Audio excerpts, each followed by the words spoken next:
वहीं केशव प्रसाद के मथुरा वाले बयान पर विपक्ष ने भाजपा पर पलटवार किया। सपा प्रवक्ता अनुराग भदौरिया ने कहा कि भाजपा हार के डर से जाति और धर्म की बात करने लगी है। वहीं कांग्रेस प्रवक्ता सुरेंद्र राजपूत ने कहा कि चुनाव आते ही भाजपा मंदिर की बात करती है। वहीं आम आदमी पार्टी के सांसद संजय सिंह ने भी केशव प्रसाद के बयान पर पलटवार किया है।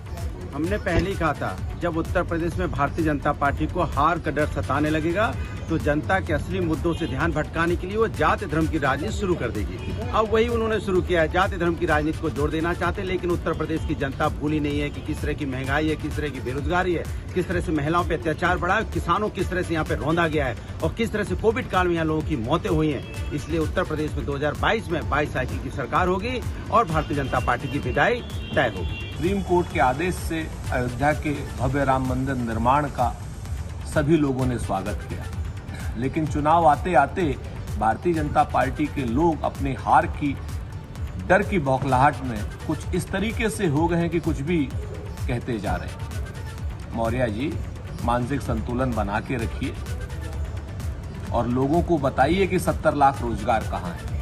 लोगों को बताइए कि आपके राज्य में महिलाएं क्यों अपमानित हो रही हैं। लोगों को बताइए कि पिछड़ों को उनके हक और हुकूक क्यों नहीं दिए जा रहे हैं। आप बताइए, प्रभु श्री राम के मंदिर के नाम पर आज तक ये नींव नहीं भर पाए मंदिर की। क्यों नहीं भर पाए? उसकी वजह यह है कि 5 मिनट में 2 करोड़ की जमीन 18.5 करोड़ में खरीदते हैं। काशी में क्या किया इन्होंने?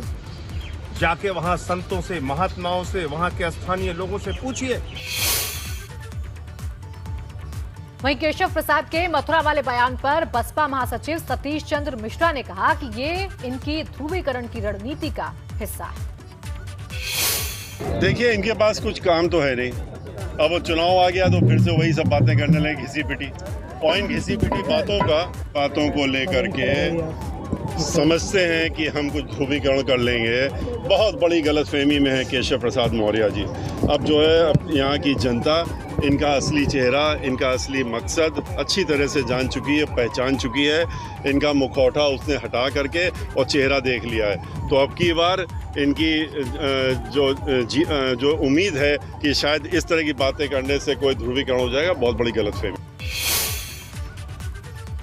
अब आइए आपको समझाते हैं कि दरअसल मथुरा का जिक्र क्यों हुआ, यानी श्री कृष्ण जन्मभूमि विवाद क्या है।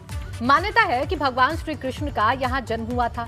कहते हैं कि सम्राट चंद्रगुप्त विक्रमादित्य ने यहाँ का भव्य मंदिर बनवाया था।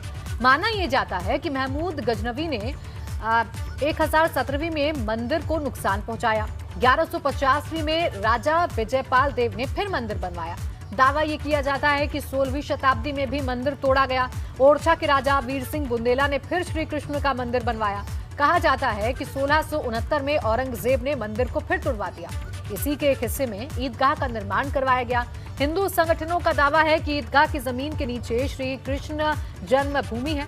अब श्री कृष्ण जन्मभूमि और शाही ईदगाह मस्जिद का मामला कोर्ट में है। आज डिप्टी सीएम केशव प्रसाद मौर्य श्री कृष्ण जन्मभूमि को लेकर ट्वीट उन्होंने किया है, जिसके बाद अब राजनीति में उबाल आ गया है और भारतीय जनता पार्टी पर विपक्ष ध्रुवीकरण करने का आरोप लगा रहा है।